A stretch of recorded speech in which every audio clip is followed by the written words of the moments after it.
From the KSL Broadcast House, this is Sunday Edition with Doug Wright. Good morning and welcome to Sunday Edition. This is obviously not our normal set. We took the show up here to Utah's Capitol Hill. We're actually shooting this on a Friday, and it's so difficult during the legislative session to have our representatives who have so many assignments here on the Hill are away from home. They're in committee meetings, they're voting on legislation, and it's difficult to have them come down to our studio, so we thought we would come up to them. So we really appreciate everybody accommodating us here in the capital of the great state of Utah. Today on the program, we are going to be talking with representatives from the newly formed Great Salt Lake Coalition. We'll be talking with Representative Snyder and Representative Owens, who are co-chairing that. That'll be coming up on the program. And also, we'll be talking with the House Minority Leader, Angela Romero, about making things a little safer for those who do online dating. But right now, I'm very pleased to have Representative Jordan Tusher with us, and also Senator Mike McKell. Thank you both for joining us. And we wanted to talk about social media and some of the interesting opportunities when it comes to legislation here on the Hill regarding social media and making it a better and a safer place for everybody, but I think especially our kids. What's the goal here, Representative? Well, I think what we've seen is over the last 10 years, there's been a huge increase in problems with minors on social media. If you look at the charts, our mental health for minors stayed pretty much flat from 2000 to 2010, and then you have a hockey stick increase in anxiety, depression, self-harm, suicides, etc. And as we've gone back and tried to research what is causing this, social media seems to be the culprit. Senator McKell, for you, what are your greatest concerns? And, you know, for my kids, they're considerably older now, but I just cannot imagine this world of social media we have now, and to be a parent of a 13, 14, 16, 18-year-old person. So I have 4 kids, Doug, and I think my biggest concern is I look at my own kids and what's happening. I do a lot of work in my community with kids. I've got 2 kids that are still at home, and I think I worry about the same issues that Representative Tusher brought up. We are seeing an incredible spike in mental health problems. I meet with educators every day and care deeply about what's happening in the classroom. And it's a challenge. It's a challenge across the spectrum as we look at our kids. And that's why we're excited to take some action here on Capitol Hill and hopefully empower parents with some tools that will enable them to regulate and monitor their social media for their kids. One of the things that's really clear to me, and it's not because they're bad parents out there. Kids are a lot smarter online than we are as parents. And as I've jumped into this issue, it's amazing what our interns know that I don't know. Yeah. You know, the old joke is that if you're having a problem with your cell phone or your internet connection or whatever, you talk to your, in my case, grandkids, in your case, your kids. And when I think of, with us having just a functionary knowledge of what's going on, and them really knowing the ins and outs. There are movies out right now, and I was reviewing, it's called Missing, and I was watching that, and I kept going, can they really do that? Can she? And this is a young girl, you know, and I go, holy cow, it's a different world. It's a remarkable world, and your grandkids right now have an ability on a map to see where all their friends are at the exact same time. And it's just a growing trend, and we continue to be concerned. We saw an Amber Alert not too long ago, a young girl in Utah found in Nebraska. That all started online, and we continue to see that trend, and I think we want to take some action. Yeah. When social media really started catching fire, and it was billed as a way we're all going to keep in touch. You know, grandparents will be able to see their grandkids, you know, that are across the country or away from home. People are going to be able to communicate, exchange pictures and so on. And it was kind of a Leave It to Beaver, almost Norman Rockwell image that we're painted. Boy, and it can be that. Yeah.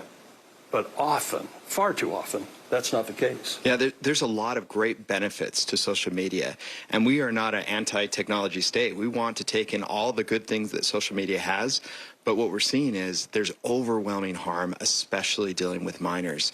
And so how can we ensure that these social media companies are taking that into account and not just capitalizing on that harm and taking advantage of our minors because it pads their pocketbook? How much clout do we have at the local level? I mean, Utah is still a relatively small state, population-wise. This has been discussed in Washington. I haven't really seen a lot of revolutionary things happen. What is our impact? What could it be? Well, that's really interesting because I think everyone sees Washington is broken. They understand the issue just as well. They had hearings over the summer talking about it, but we still see no action. And so it's up to the states really to take charge of that. We'd love to see Washington come in with a better solution here.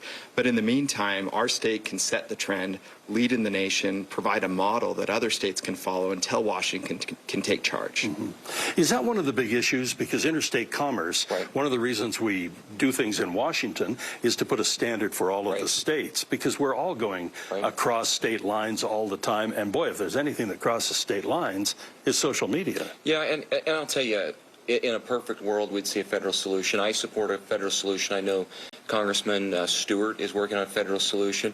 You might have watched the State of the Union address. President Biden called out social media companies and called on Congress to find a solution. I think it's a bipartisan issue that we need to resolve. But I will say the more states that take action, at some point it's going to create a patchwork of regulation. And at that point, those social media companies, they're going to be clamoring to Congress to fix this problem, because having to accommodate different laws in different states is going to be really difficult for them. And so having the state of Utah and other states move forward, it actually is going to put pressure on Congress to step up and take care of this. What is the number one thing, and we have just a second here, that you hope will happen this session that will make a difference? Boy, strong parental involvement, strong parental tools, empowering the public, mom and dad, grandma and grandpa, to be involved in those decisions for their kids. Senator McKell, Representative Tusher, thank you so much for joining us today on Sunday Edition. It's been great to have you both here. We'll let you get back to your legislative duties. Little minor details here on Capitol Hill. All right, we'll take a brief break and we'll be right back with more of Sunday Edition.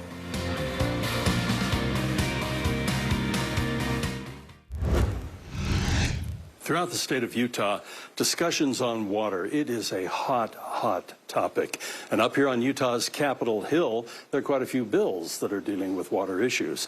Of great concern this year happens to be, of course, the Great Salt Lake. A special caucus has been formed, and Casey Snyder is co-chairing that caucus along with Representative Doug Owens. Casey, perhaps you could tell us, how did this come about, and how important is it to address this right now? No, thank you. And thanks for having us on today so we can talk about this kind of stuff. You know, I think we feel the same thing in our space that the public's feeling right now. We've got some serious issues related to the Great Salt Lake, and we're watching it disappear before our eyes. So thankfully, due to the foresight of the Speaker of the House and the President of the Senate, they've put together, they were the founders of this caucus, and then they asked Doug and I to share it up and get it going. And I think we've had so far a successful first session, and I look forward to the work we're going to continue. Perhaps, Doug, we could talk about the caucus itself and what the priorities are, and what do you hope will come at the end of this session? Well, it's important to remember that there was a lot of really helpful legislation that came out of last year, laying the groundwork, but we've got a lot of work to do. So what the caucus does, it's kind of a working group, and we're focused on all the different areas to help the lake. So things like water conservation, the management of the lake processes, helping out the trust that was already built from last year, and every different area that's going to help the lake. We're making sure that the bills that are getting drafted and passed this session will help in every different aspect that the lake needs. What are the ramifications if we do not deal with this? And we're having a pretty good water year, but that is not the end. That's not the light at the end of the tunnel yet, certainly. But if we don't address this and the lake continues to shrink, and some even say within 5 years could disappear, there are varying opinions on that. But what is the downside? Well, the downside is we wind up like Owens Lake out in California, where it's just an enormous dust producer that makes it unlivable to live downwind of that lake. This is an existential crisis for the Wasatch Front, frankly. So we need to make sure we take care of it, and not only for human health, but also for industry. It's an enormous economic driver for our area and for our wildlife.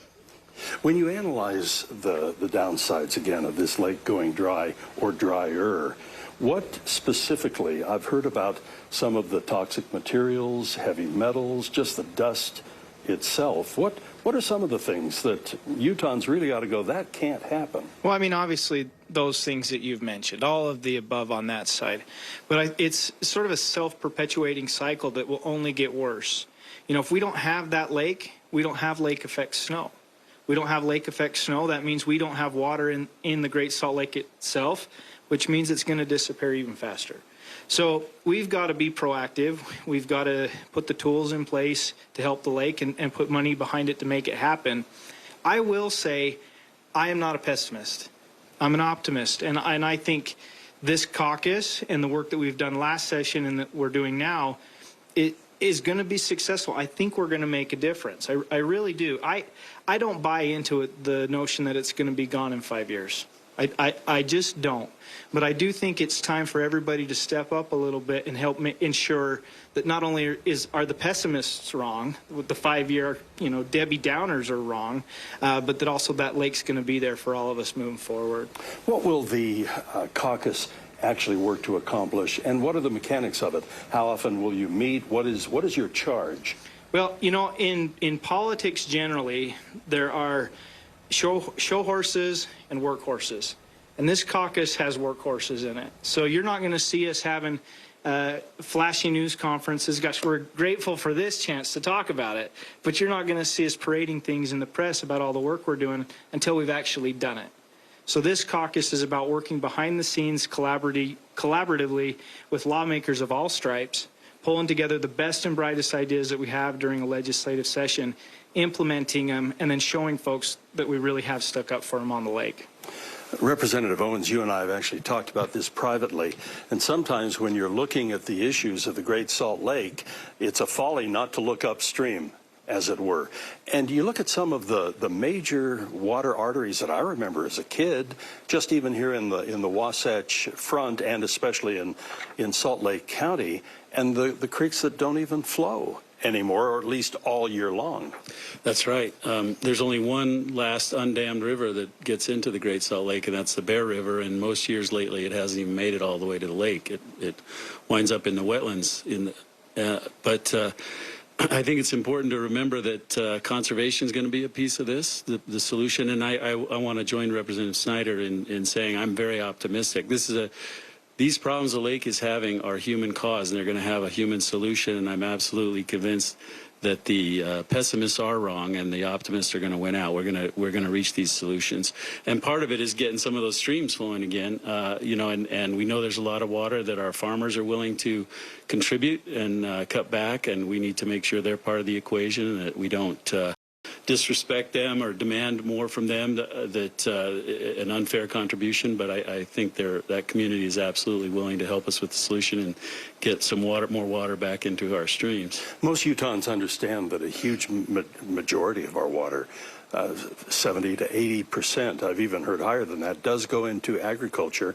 In the polls, everybody in Utah says we want to protect agriculture. How do you reach that balance of trying to, because that's where most of the water goes, keep it in the streams and keep it in the lake? Yeah, well, in the Great Salt Lake Basin, it's actually not that high. It's more like about 60% of the water is used in agriculture. But that means homeowners can make a difference. We need to get people, one of the big initiatives this year is going to be helping people not use as much grass as we've been using. We need to change. We need to understand we live in the driest state in the union, second driest, and that means you can't have grass fenced to foundation. We got water for people, but not so much their lawns. So I think that's going to be a big contributor. And then I think that can work together with the savings from agriculture to get the water in the lake. Representative Snyder, are there particular goals? Almost any project, you need to kind of have some high water marks, so to speak, and milestones that you want to hit in the next year. For example, if we're discussing this same topic next year at this time, what do you personally hope will have happened?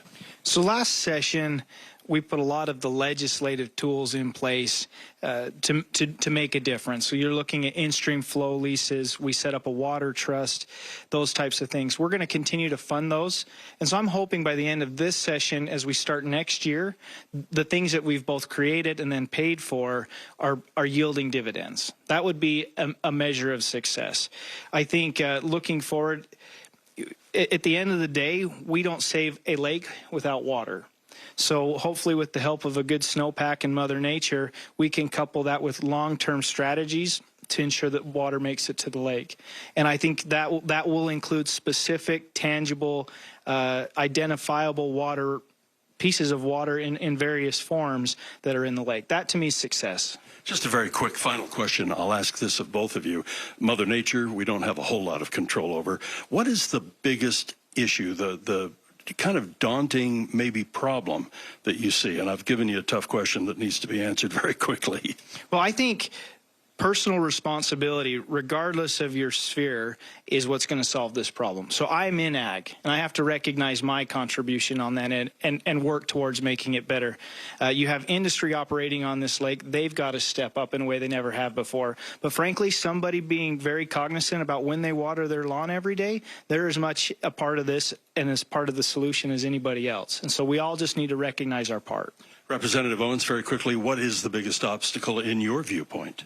There's just a lot of history and complexity to how the water system works, and as Representative Snyder pointed out, it's going to take a lot of workhorses paying attention to all the issues and how they work together to come up with a solution for the lake. So there's complication, but there's hardworking people looking at it and coming up with the right solutions.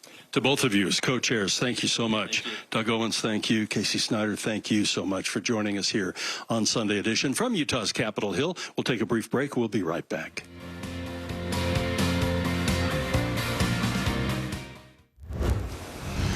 There is a very, very important issue up here on Utah's Capitol Hill, and that's a bill talking about how do we make online dating safer. There's some interesting ideas being floated out there, and we have the House Minority Leader joining us right now, Angela Romero, and we so appreciate you joining us first and foremost, and it's a real opportunity to be here on the Hill.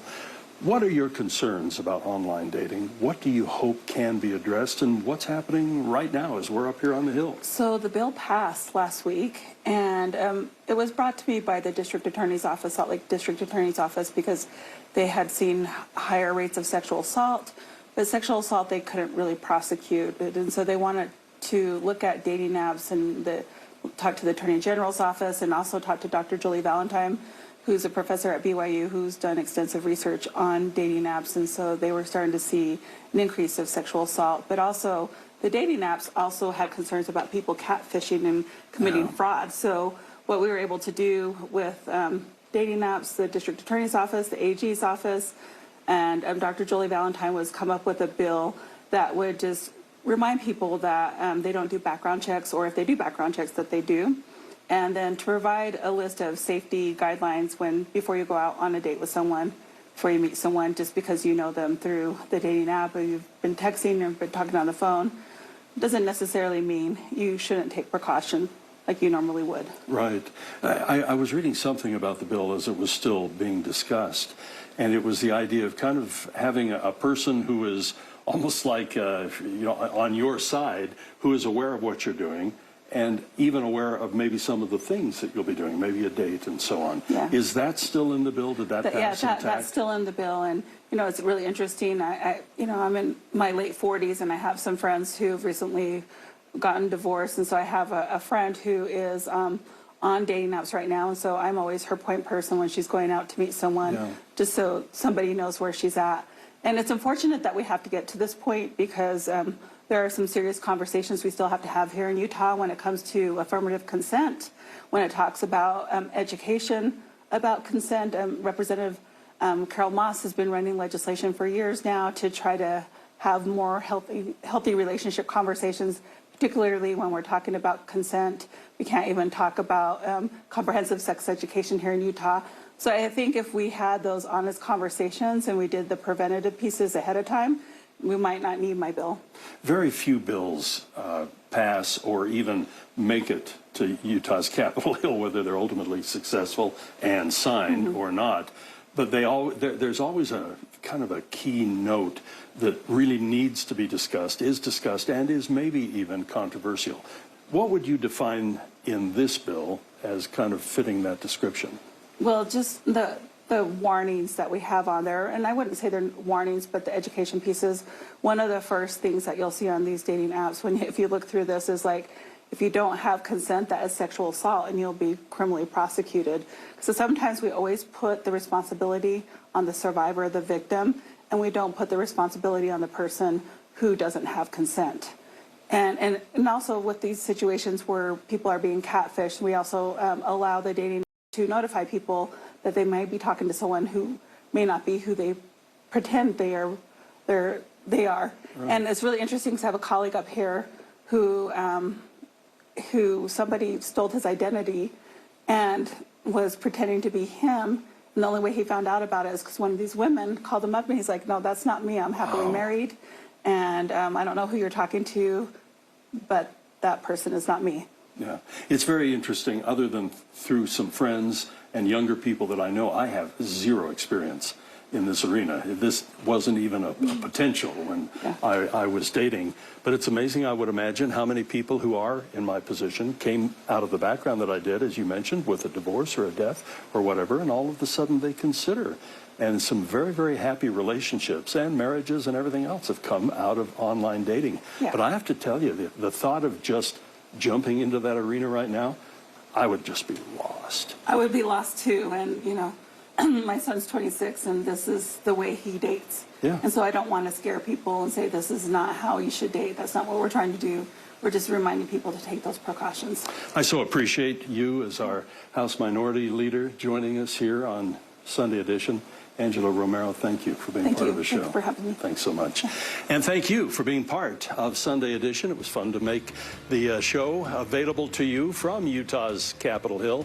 And our thanks to everybody who helped make this happen. Music and the Spoken Word is coming up next here on KSL TV.